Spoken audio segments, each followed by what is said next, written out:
Gov, everybody. I'm here to review Roger Waters, the pros and cons of a hitchhiker. Omar Gutierrez asked me to do this, donated for me to do this.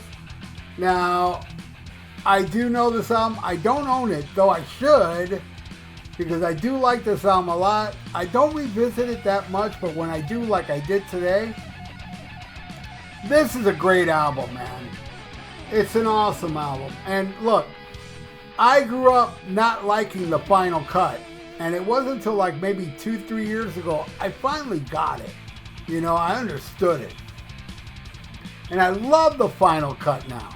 I do. But I gotta say, this would have been a better follow-up though. This album, you know, it would have been cool, like, you know,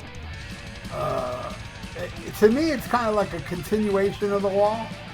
It's like you could have called this album Outside the Wall, and it would make sense. You know, it does have that, you know, kind of like The Wall feel. You hear In the Flesh in some of the songs, not just one. There's a few songs I kind of hear In the Flesh, and a little reminders of The Wall here and there. It is my favorite Roger Waters solo album. I will not say it's perfect, because there are a couple tunes on here I can do without. But I can also say that this blows away any Pink Floyd album after he left. Those three Gilmore albums with Pink Floyd doesn't come close to the greatness of this album, in my opinion. And yeah, Omar brought this up when he sent it. He said, and I knew this, I did know this fact, that Roger Waters either wanted to do this album or The Wall. And Pink Floyd as a group chose The Wall. So this was supposed, you know, could have been a Pink Floyd album in 1979. Would it have been as awesome as The Wall? I don't think so, but who knows? Maybe if they had that, you know, Michael Kamen, Bob Ezra, and all these people involved like they were on The Wall, maybe they can turn this album as great as The Wall, because this album does have moments of greatness, I will say. And then some parts that to me are kind of like duds. So let's get into this, alright? And by the way, this whole album is by time. Like, it starts at 4:30 a.m. and the last song is at 5:11 a.m. Alright?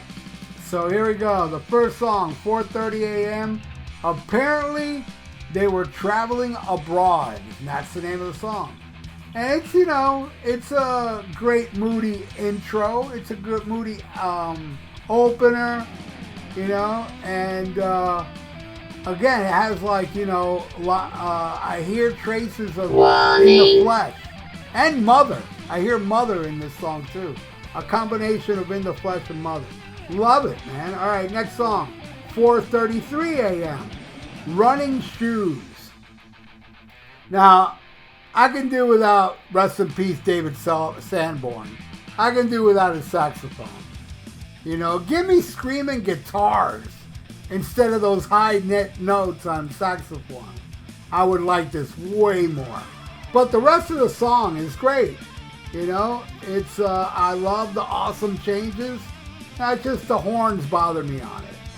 And then the next one is called 4:37 a.m. Arabs with Knives and West German Skies. And this song is a bit odd.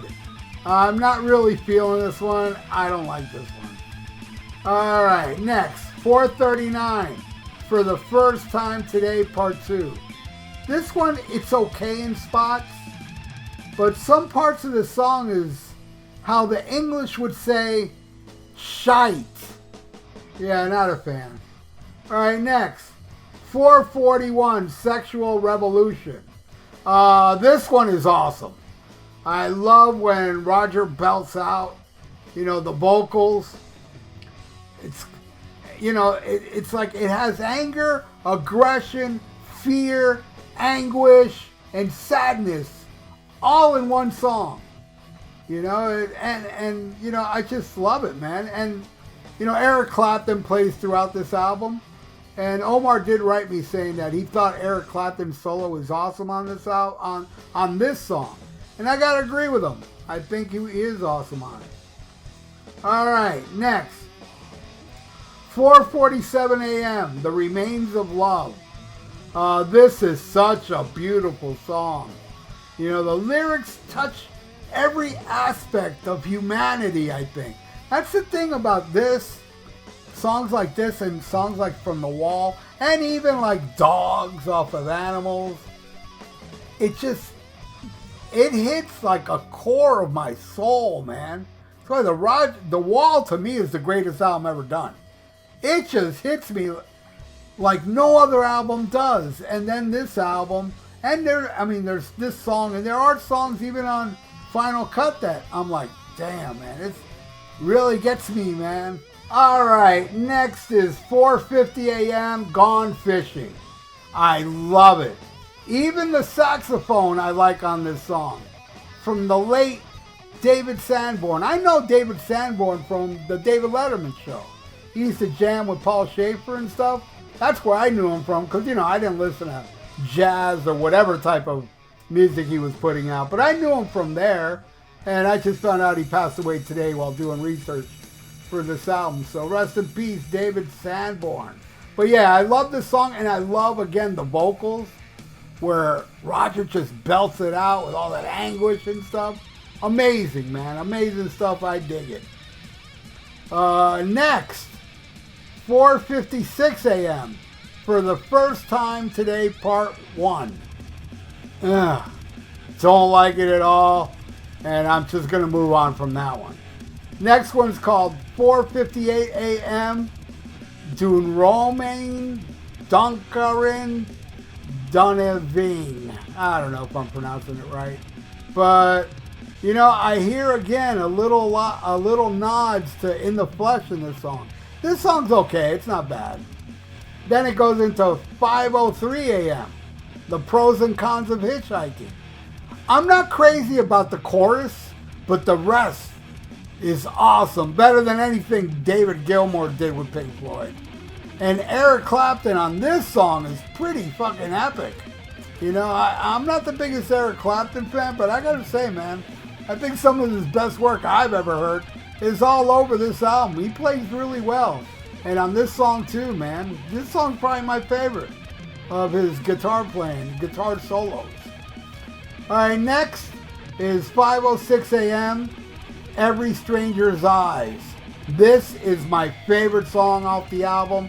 The emotion is so thick. I feel this deep in my soul, like, you know, a lot of songs off The Wall. You know, it's a great song with a great build-up. Absolutely love this song. 5:06 a.m., Every Stranger's Eyes. All right, then we end it with 5:11 a.m., The Moment of Clarity. This one is like a beautiful lullaby. You know, I love the Final Cut, like I said, man, but this would have been a way better sequel to The Wall. I think it's a great, beautiful album with a couple songs I don't like. So there you go, Omar Gutierrez. Thank you so much, buddy, for making me listen to this album again. It's been a while. And yeah, I think I'll be listening to this much more than I have in the past several years. Good stuff, man. But anyway, thank you again, Omar. You rock, my friend. And everybody out there watching now, thank you so much for watching. Please subscribe to my channel if you haven't. Ring that little notification bell. And hey, everybody out there that knows this album, put in the comments below what you feel about Roger Waters' pros and cons of hitchhiking. I'd love to know. So again, thanks everybody, and please like the video. It's good for the YouTube algorithms. So stay frosty. Listen to Black Sabbath and Schmack-a-magob.